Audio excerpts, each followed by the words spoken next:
ہماری گفتگو یہاں پر بھی سورہ انبیاء آیت نمبر 3 پر لاہیۃ قلوبہم واسروا النجوى الذین ظلموا هل هذا الا بشر مثلکم افتأتون السحر وانتم تبصرون۔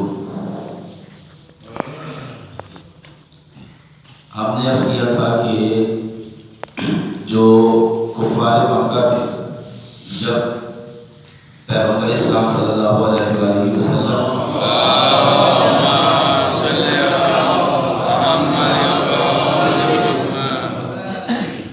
جب بھی کوئی بات جو ہے وہ حضرت قرآن کی طرف سے ان کے سامنے پیش کرتے تھے اور تو وہ اس بات کو سننے کے بعد اسے کھیل کر اڑا دیتے تھے۔ إِلَّا اسْتَمِعُوهُ وَهُمْ يَلْعَبُونَ لاہیۃ قلوبہم، قرآن نے یہاں سے کہا کہ لاہیۃ قلوبہم، جب انسان پر غفلت طاری ہو جاتی ہے اور انسان غافل ہو جاتا ہے، اور ہم نے جو ہے اسباب غفلت کی طرف بھی اشارہ کیا تھا اور غفلت کی نشانیوں کی طرف بھی ہم نے اشارہ کیا تھا کہ غفلت کی نشانیاں کچھ ہیں۔ غفلت کی نشانیوں سے ایک نشانی یہ ہے کہ انسان اللہ کے کاموں میں سستی سے کام لیتا ہے۔ جو بھی اللہ کے کام ہیں، اللہ کی کتاب اور اس کے اوامر ہیں، ان کو بجا لانے میں سستی سے کام کرتا ہے۔ اگر اس کے اندر سستی پائی جاتی ہے تو اس کا مطلب یہ ہے کہ وہ غافلین میں سے ہے۔ اسی طرح سے مثال کے طور پہ وہ بیجا اپنے وقت کو ضائع کرتا ہے، ٹھیک ہے۔ اگر انسان اپنے اوقات کو جو قیمتی اس کی عمر کا قیمتی حصہ ہے اگر ان کو ضائع کرتا ہے مختلف جگہوں کے اوپر تو یہ انسان غافلین میں ہے۔ ہم نے بتایا تھا کہ غافلین اور غفلت کا جو سبب ہے اس کا ایک سبب جو ہے غفلت کا وہ کیا ہے؟ غفلت کا ایک سبب یہ ہے کہ انسان حرام کھاتا ہے۔ جب انسان کی شکل میں حرام پہنچ جاتا ہے تو انسان غافلین میں سے ہو جاتا ہے، اور پھر معصومین علیہ السلام اور خدا کی آیات کی تلاوت بھی اس کے اوپر کی جائے تو پھر اس کے اوپر اثر نہیں ہوتا۔ جیسا کہ خود ہم نے عرض کیا تھا کہ حتیٰ امام حسین علیہ السلام جو ہیں وہ کربلا کے اندر جو ہے جب آواز استغاثہ بلند کر رہے تھے تو آواز استغاثہ بلند کرنے کے بعد آپ یہ فرما رہے تھے کہ مجھے معلوم ہے کہ تم میری آواز پہ لبیک نہیں کہو گے۔ کیوں؟ اس لیے کہ حرام ہمارے شکم کے اندر پہنچ چکا ہے۔ جن شکموں کے اندر حرام پہنچ جاتا ہے وہ امام وقت کی آواز بھی جو ہے وہ نہیں سن سکتے۔ حتیٰ امام ظاہر بھی ہو، اتنی مظلومیت کے بعد اور اتنا اسلام کو ضرورت ہو اور ایسے وقت میں امام آواز دے تو انسان سن نہیں سکتا۔ اچھی جائے کہ ایک امام غیر انسان کو آبادی کے لیے بلایا اور آبادہ ہونے کے لیے آواز دے تو انسان اس کی آواز کو سن سکتا ہو۔ کیوں؟ اس لیے کہ اس کی شکم میں حرام پہنچ جاتا ہے۔ تو لہٰذا ہمیشہ جو ہے وہ حرام خوری سے جو ہے انسان کو پرہیز کرنا چاہیے۔ حرام خوری ضروری یہ نہیں ہوتی کہ انسان رشوت دے گا تو ہم سمجھتے ہیں کہ وہ حرام خوری ہے۔ حرام خوری یہ بھی ہے کہ اگر ہم جو ہے ہمیں ایک ذمہ داری سونپی گئی ہم وہ ذمہ داری ادا کیے بغیر جو ہے وہ اس کی جو ہے اجرت لیتے ہیں، کسی سے وقت ضائع کرتے ہیں۔ آفس میں بھی ہم جو ہے وہ فرائض انجام نہیں دیتے جس کی ہم اجرت لیتے ہیں، تو کیا یہ صحیح ہے؟ اسی طرح سے دوسری تمام چیزیں، تو لہٰذا ہمیشہ جو ہے ان چیزوں کی طرف انسان کو متوجہ ہونا چاہیے کہ اگر جو ہے حرام انسان کی شکل میں پہنچ جائے تو وہ اس کا شمار ہے غافلین ہو جاتا ہے۔ اور قرآن نے کہا کہ جیسے ہی انسان غافلین میں ہوتا ہے لاہیۃ قلوبہم، پھر وہ دین کا مذاق اڑانے والا ہو جاتا ہے۔ لاہیۃ قلوبہم، پھر ان کے قلوب جو ہے وہ مذاق اڑاتے ہیں، ہر چیز کو مذاق دیکھتے ہیں۔ جو بھی بات ان کے سامنے کی جائے وہ مذاق اڑانا یہی ہے کہ اس طرح وہ مذاق اڑانا کیا ہے؟ قرآن کا إِلَّا اسْتَمِعُوهُ وَهُمْ يَلْعَبُونَ، سنتے ضرور ہیں لیکن اسے کھیل میں اڑاتے ہیں، ہر چیز کو جو ہے وہ کھیل میں اڑا دیتے ہیں، غور سے نہیں سنتے، یعنی کہ اس کے اوپر عمل نہیں کرتے۔ لاہیۃ قلوبہم واسروا النجوى، اور پھر جو ہے سازشیں کرتے ہیں، الٹی سیدھی جو ہے وہ باتیں کرتے ہیں پیغمبر کے خلاف۔ ہم نے عرض کیا تھا کہ جو ہے وہ پیغمبر اسلام اور دین جو ہے اس کے خلاف جو ہے وہ آپس میں اثر یعنی سرس ہے، یعنی پوشیدہ طور کے اوپر جو ہے وہ جاتے ہیں اور دین کے خلاف جو ہے وہ پلان کرتے ہیں کہ کس طرح سے جو ہے پیغمبر کو جو ہے وہ راستے سے ہٹایا جائے۔ ٹھیک ہے، اس طرح سے پیغمبر کو جو ہے وہ معاشرے سے باہر کیا جائے، اور پیغمبر کی جو نصیحت ہے، پیغمبر کا جو واز ہے وہ معاشرے کے اوپر اثردار نہ ہونے پائے۔ یعنی ایک تو خود دین کو نہیں لیتے، ایک تو خود حق کی بات کو سنتے نہیں ہیں، اور نہ فقط یہ کہ سنتے نہیں ہیں بلکہ یہ کہ جو لوگ سنتے ہیں ان کے لیے بھی رکاوٹ اور معنی ہوتے ہیں، ان کے لیے بھی، یعنی ان کو بھی سننے نہیں دیتے۔ معاشرے کے اندر اس قسم کے مسائل پیدا کرتے ہیں یہ لوگ کہ جو حق کی آواز نہ خود سنتے ہیں اور نہ دوسروں کو سننے دیتے ہیں۔ تو یہ غافلین لوگوں کی علامتوں سے ایک علامت ہے کہ نہ حق کی بات کو خود سنتے ہیں اور نہ دوسروں کو سننے دیتے ہیں۔ الذین ظلموا هل هذا الا بشر مثلکم افاتأتون السحر، اور یہ لوگ جو ہے وہ ظلم کرنے والے لوگ ہیں۔ ہم نے اس کے اندر ظلم ہے، نا انصاف ہے، یعنی انصاف سے کام نہیں لیتے، یعنی اگر بات ناحق ہے تو کوئی بات نہیں، رد کیا جائے پیغمبر کی بات کو اگر ناحق ہے، لیکن حتیٰ کہ جو پیغمبر گفتگو کر رہے ہیں، جو پیغمبر بات پیش کر رہے ہیں، جن آیتوں کی بات کرتے ہیں پیغمبر، جن چیزوں کی طرف دعوت دیتے ہیں، اس کے سلسلے میں جو ہے حق کو انصاف کو ادا نہیں کرتے، صحیح طور پر اسے قبول نہیں کرتے۔ هل هذا الا بشر مثلکم، اور پھر لوگوں کو لوگوں سے یہ باتیں کہتے ہیں کہ پیغمبر جو ہے وہ صرف ہماری طرح کے ایک بشر ہے، یہ تو ہمارے طرح کے لوگ ہوتے ہیں، یہ زیادہ ہم سے کوئی اوپر لیول کے لوگ نہیں ہیں۔ پیغمبر اسلام کی جو ہے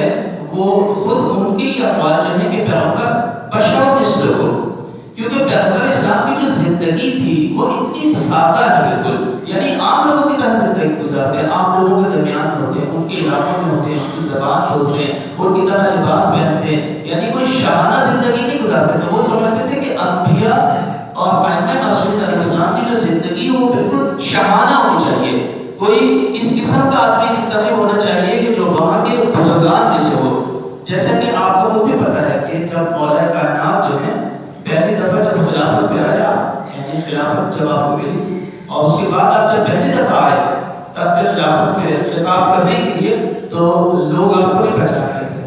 کہ جو ہے آپ مولا کائنات ہیں، اور لوگ آپ کو راستہ نہیں دے رہے تھے، یعنی مجمع جو تھا وہ بھرا ہوا تھا، مسجد بھری ہوئی تھی، اور آپ نے جو لباس پہن رکھا تھا وہ اتنا سادہ تھا کہ لوگ یہ نہیں سمجھتے تھے کہ خلیفہ جو ہے اس قسم کا جو ہے وہ سادہ لباس پہنتا ہوگا، اس قسم کی سادہ زندگی گزارتی، یہ یعنی بات کی بات ہے۔ کیوں؟ اس لیے کہ ان سے پہلے جو لوگ تھے انہوں نے جو زندگی گزاری تھی وہ اتنی شاہانہ تھی کہ لوگوں کے ذہن کے اندر بادشاہ اور حکمرانوں کا جو تصور تھا وہ اسی طرح کا بیٹھ گیا تھا۔ اسی طرح سے جو ہے جو ہادیان تھے، جو اللہ کے علاوہ ہادیان تھے، ان کی زندگی ہمیشہ شاہانہ گزرتی تھی، وہ لوگوں سے اوپر والی زندگی گزارتے تھے، عام لوگوں کی طرح زندگی نہیں گزارتے تھے۔ تو اس عوام کے ذہن میں جو ہے وہ یہی چیز جو ہے وہ بیٹھ گئی تھی کہ جب کوئی، کیونکہ ان کے یہاں اب آج جیسے ہمارے یہاں جو ہے بالکل اسی طرح سے ہمارے یہاں جیسے چودھری ہیں، وڈیرے ہیں، جو علاقوں کے اندر وہ لوگ کرتے ہیں، وزیر اعظم ہمارے جو بھی ہوں، ان کی جو زندگی ہوتی ہے وہ دوسرے لوگوں کی زندگی سے کیا ہوتی ہے؟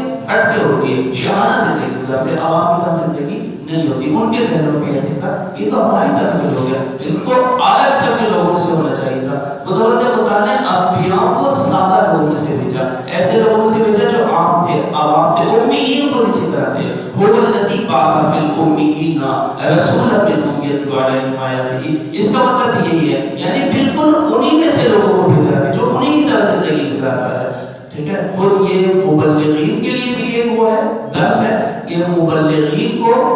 ایسی زندگی گزارنا چاہیے کہ وہ لوگوں کی طرح زندگی گزارے تاکہ ان کے لیے نمونہ عمل بن سکے، اور ان کو دوسرے لوگوں کو بھی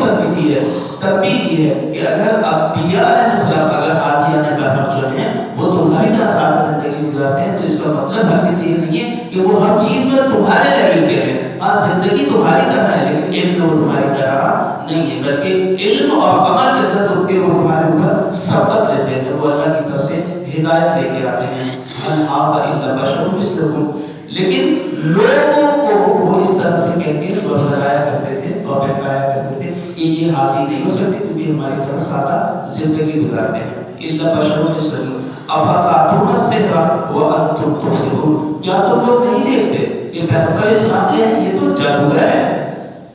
جادوگری کیا کی پیغمبر اسلام کی، کیا تم خود نہیں دیکھتے کہ یہ کس طرح کے جادوگر ہیں، یعنی وہ لوگوں کو کس طرح سے بتاتے ہیں۔ حالانکہ کوئی پیغمبر جو ہے یہ معجزوں کی بات نہیں تھی، صرف کوئی پیغمبر معجزہ دکھائے تو اسے کہے کہ جادو انفلوئنسر کی بات نہیں ہے، بلکہ کہتے ہیں کہ تم نہیں دیکھتے کہ کس طرح سے جب پیغمبر بات کرتے ہیں تو لوگ ان کی طرف کھینچے چلے جاتے ہیں۔ یہ پیغمبر اسلام کی جو بیان کی طاقت ہے اور پیغمبر اسلام کی جو باتوں کے اندر منطق ہے، ہمیشہ جو ہے انسان کی جو فطرت ہے، فطرت انسان جو ہے وہ سالم ہے ہمیشہ، اور فطرت ہمیشہ جو ہے جس کو آپ یہ بھی کہہ سکتے ہیں کہ جو ضمیر کی آواز ہمیشہ وہ صحیح چیزوں کی طرف جو ہے وہ حرکت کرتی ہے اور صحیح چیزوں کی طرف جھکی ہوئی دکھائی دیتی ہے۔ عقل انسان بالکل اسی طرح سے یعنی قائم ہو جاتی ہے۔ اگر یہ آپ صحیح بات کریں تو ضروری نہیں کہ وہ آپ کا ہم مذہب ہو، ضروری نہیں کہ وہ آپ کا ہم قبیلہ ہو، ضروری نہیں کہ آپ کا جو ہے وہ ہم لسان ہو۔ اگر آپ ایک عقل کی بات کریں اور ایک فطرتی بات کریں تو ہر قوم کا آدمی جو ہے وہ آپ کے سامنے جو ہے وہ قائم ہو جائے گا اور دل اسے قبول کرے گا اور دل اس کے سامنے جھکنا شروع ہو جائیں گے۔ پیغمبر کا ہنر یہی تھا کہ پیغمبر جب کوئی بات کیا کرتے تھے اتنی مدلل ہوتی تھی، اتنی زبردست قسم کی گفتگو کرتے تھے پیغمبر اسلام کہ وہ انسان کی فطرت کے مطابق ہوتی تھی اور عقل بشریت سے مکمل طور سے ہم آہنگ ہوا کرتی تھی کہ فطرت انسان اس کے سامنے جھک جاتی تھی اور عقل انسان اسے فوری طور پر قبول کرتی تھی اور کوئی چارہ نہیں ہوتا تھا کسی کے پاس کہ وہ پیغمبر کی کسی بات کو بھی اعراض کر سکے۔ اسی چیز کو وہ کہتے تھے کہ یہ تو جادوگری ہے، حالانکہ جادوگری نہیں تھی، منطقی چیز بات کیا کرتے تھے پیغمبر، تو وہ اس کو کہتے تھے کہ یہ تو جادوگری ہے کہ جس کے سامنے بھی پیغمبر، کیا تم نے نہیں دیکھا کہ وہ کس طرح سے نوجوانوں کو اپنی طرف جو ہے وہ کھینچ رہے ہیں، کیا تم نے نہیں دیکھا کہ کس طرح سے عقل جو ہے ان کے سامنے حیرت زدہ رہ جاتی ہے اور کوئی بات بھی نہیں کہہ پاتی۔ کیوں؟ اس لیے کہ ان کے جو بزرگان تھے، ان کے جو لوگ تھے، وہ اس قسم کی بات کرتے تھے کہ آپ ان کو آسانی سے ان کا توڑ پیدا کر سکتے تھے، لیکن جب پیغمبر گفتگو کیا کرتے تھے تو پیغمبر کی بات کا توڑ کسی کے پاس نہیں ہوتی تھی اور ملوک جو ہے پیغمبر تک کھینچے چلے جاتے تھے اور لوگ پیغمبر کی بات کو جو ہے وہ تسلیم کر لیا کرتے تھے۔ مگر شاذ و نادر وہ لوگ کہ جو ذہنی تصور کر کے آئے کہ ہمیں پیغمبر کی بات کو سننا نہیں اور قبول نہیں کرنا، حتیٰ کہ ہم نے عرض کیا پیغمبر کی گفتگو کے اندر اتنی جاذبیت ہوتی تھی کہ جو کافر تھے، یعنی اس قسم کے کافر تھے کہ جو ہٹتے نہیں تھے، ضدی تھے، ہٹ درم تھے، وہ بھی پیغمبر گفتگو کی جاذبیت کو سننے کے لیے جو ہے وہ چھپ چھپ کے جو ہے وہ پیغمبر کی گفتگو کو سنا کرتے تھے اور پیغمبر کی تقریروں کو سنا کرتے تھے، کیونکہ جاذبیت اتنی تھی۔ توجہ کیا آپ نے؟ جاذبیت اتنی تھی کہ پیغمبر کی گفتگو سنا کرتے تھے، ان کو بھی گھر سے اٹھا کے لے آتی تھی۔ اب تک نماز فجر میں آنا کتنا مشکل ہے،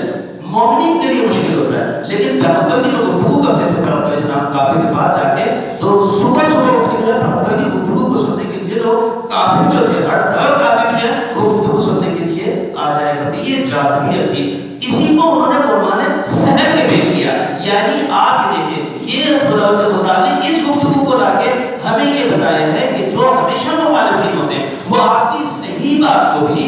غلط بات کر کے پیش کرتے ہیں لوگوں کے سامنے۔ آپ اس کو یہ کہیں گے کہ پیغمبر کی گفتگو کتنی متین ہے، پیغمبر یہ یوں کر کے مقابلہ کرے گا، یعنی آپ کے اندر در حقیقت وہ انسانیت نہیں ہے۔ انسانیت میں تو انسان کو آزاد ہونا چاہیے، اگر انسان کے طور پہ کسی کے اندر کوئی اچھائی ہے اس پر تو بات کرے آدمی، نہیں کہ اسے غلط کر کے پیش کرے۔ یہ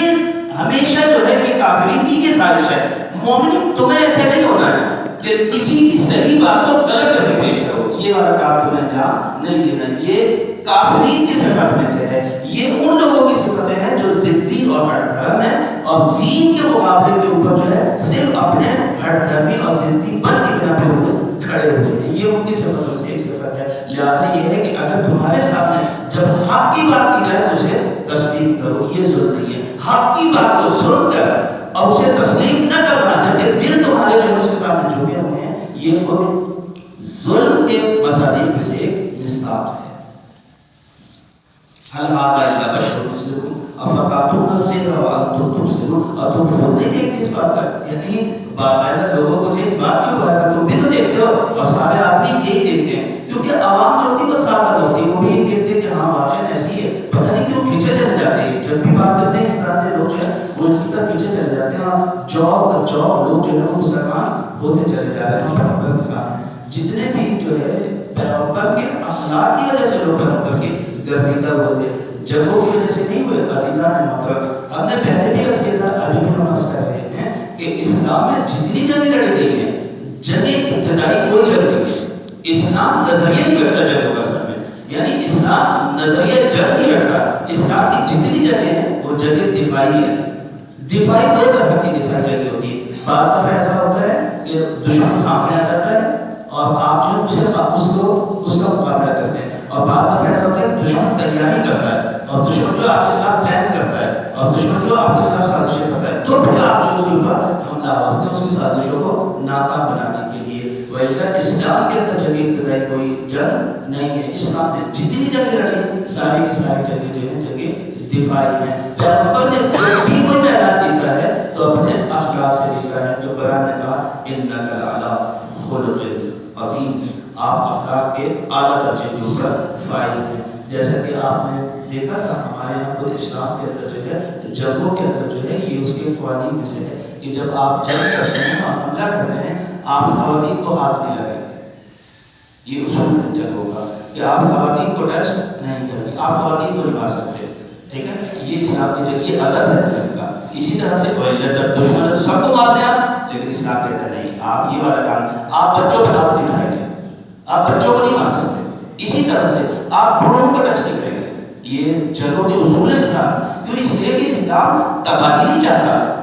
اسلام بربادی نہیں چاہتا، اسلام اصلاح چاہتا ہے۔ توجہ کیا آپ نے؟ اور حتیٰ کہ وہ جنگجو بھی، یہ دیکھیں اسلام کے آداب کتنے زبردست ہیں، حتیٰ کہ وہ جنگجو بھی جو جنگ کرتے ہوئے بھی یہ کہہ دے کہ میں نے توبہ کی ہے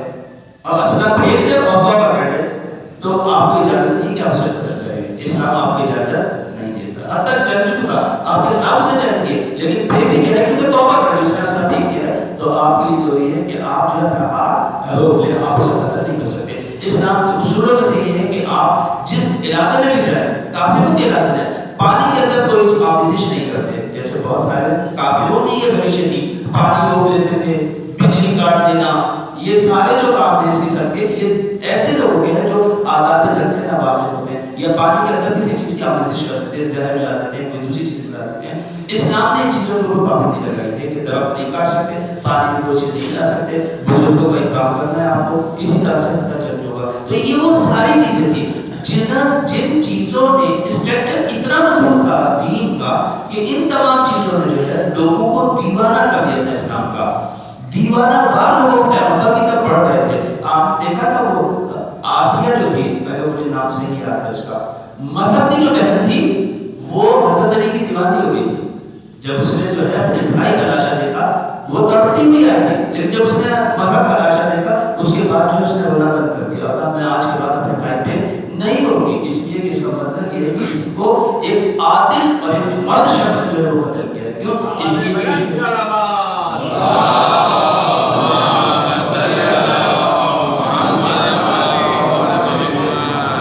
اس نے جو ہے اس کے زیورات نہیں دیے، یعنی لوٹا نہیں اس کو، کیونکہ ہم لوٹنے نہیں آئے، ہم تو لٹانے آئے ہیں۔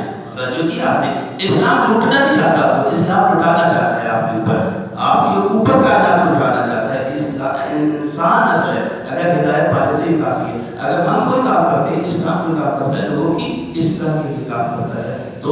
یہ سیرت تھی معصومین علیہ السلام کی۔ تو روش کفار کیا تھی؟ روش کفار یہ ہے کہ آپ کی صحیح چیز کو غلط کر کے بیان کرنا، اور پیغمبر کی چیز، پیغمبر کیا ہے؟ پیغمبر یعنی دونوں کی طرف جو ہے یہ بات کی جا رہی ہے، تمہاری دلیل اتنی مضبوط ہونی چاہیے، تمہاری گفتگو اتنی مضبوط ہونی چاہیے کہ تمہاری گفتگو کا کوئی مقابلہ نہ کر سکے، یعنی پڑھے لکھے لوگ ہونا چاہیے، وہ لوگ مبلغ بنے، وہ لوگ دین کا وہ کریں دفاع کہ جو پڑھے لکھے ہوں، متین ہوں، اتنے زبردست دلائل جانتے ہوں کہ سامنے والا جو ہے وہ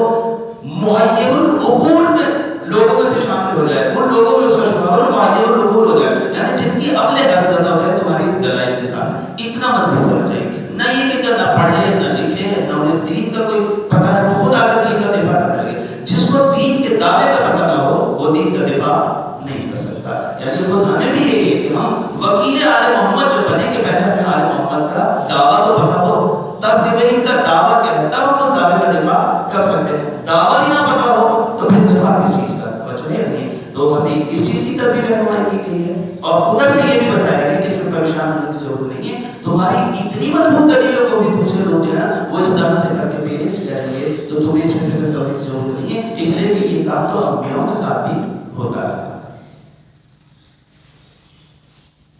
قل ربی یعلم القول فی السماء والارض وهو السمیع العلیم۔ بس بات ختم ہوئی۔ اور پیغمبر کا طریقہ کار کیا تھا؟ جب وہ یہ ساری خدا کی طرف جاتے تھے اور کہتے تھے ربی یعلم القول، میں جو گفتگو بھی کرتا ہوں میرا پروردگار جو ہے وہ بہتر جانتا ہے. کہ میں نے ایک بات بھی تم سے جو کی وہ اپنی طرف سے نہیں کی، غیر منطقی گفتگو میں کرنے کا عادی نہیں ہوں، اپنی طرف سے نہیں کرتا، میرا پروردگار جانتا ہے. دیکھا توکل اتنا شدید ہے خدا کے اوپر، ان تمام باتوں کے سامنے یہ کہتے ہیں یعنی پرواہ کرنے کی ضرورت نہیں کہ تمہارے بارے میں کوئی کیا کہتا ہے، البتہ تمہیں وہی بات کہنی ہے جو خدا کی طرف سے، تمہاری بات خدائی کا ہونا ضروری ہے. اگر تمہاری بات خدائی ہے تو پھر تمہیں جو ہے کسی کی ملامت کی پرواہ نہیں کرنی چاہیے، دل چھوٹا نہیں کرنا چاہیے، افسردہ نہیں ہونا چاہیے. یہ انبیاءوں کی روش یہی ہے، انبیاءوں کا طریقہ کار یہی ہے. اگر تمہارے اندر جو ہے یہ چیز پیدا ہوئی تو پھر تم ثابت قدمی کے ساتھ جو ہے وہ دوسروں کے کانوں کا اور جو ہے وہ دوسروں کے ظلم کا مقابلہ کر سکو گے. لیکن اگر یہ چیز پیدا نہ ہوئی اور تم تانوں سے بیٹھ گئے، تم پہ تمہارے اوپر لوگ غلط غلط بہتان لگانے لگے، چیزیں کہنے لگے اور تم بیٹھ گئے تو پھر تم آگے نہیں بڑھ سکتے. پیغمبر اسلام صلی اللہ علیہ وآلہ وسلم کا طریقہ کار یہ تھا کہ کفار کے مقابلے نہیں کہتے تھے نہیں میرا خدا جو ہے وہ بہتر جانتا ہے. قل ربی، ان سے کہہ دیجیے پیغمبر اسلام کہ میرا رب جو ہے وہ بہتر جانتا ہے. القول فی السماء والارض وهو السمیع العلیم، میں نے جو کچھ گفتگو کی ہے وہ خدا نے متعلق طرف سے کی ہے، ٹھیک ہے. اور پھر کہا وہ السمیع العلیم، وہ سننے والا بھی ہے اور جاننے والا بھی ہے. وہ بہتر جانتا ہے کہ میں کیا گفتگو کر رہا ہوں اور وہ بہتر علم رکھنے والا ہے کہ میری گفتگو جو ہے وہ کہاں تک صحیح ہے اور کہاں تک غلط ہے. میں نے جو گفتگو کی ہے وہ اس کی طرف سے کی ہے. تو انسان کی کامیابی کا راز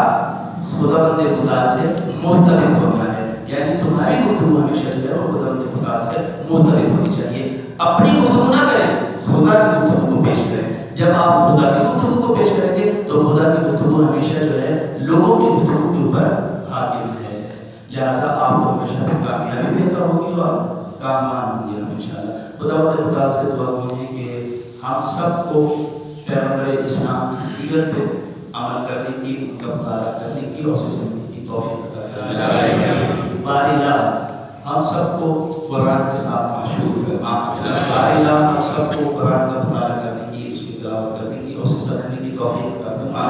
باری اللہ ہم سب کو ایک لہجے کے لیے بھی قرآن اور لہجے سے جدا فرما. باری اللہ ہماری پہلی دعا یہ ہوتی ہے اور ہماری آخری دعا یہ ہے کہ وارث قرآن شریف قرآن حضرت حجت الحسن العسکری ضرور تعجیل فرما. ربنا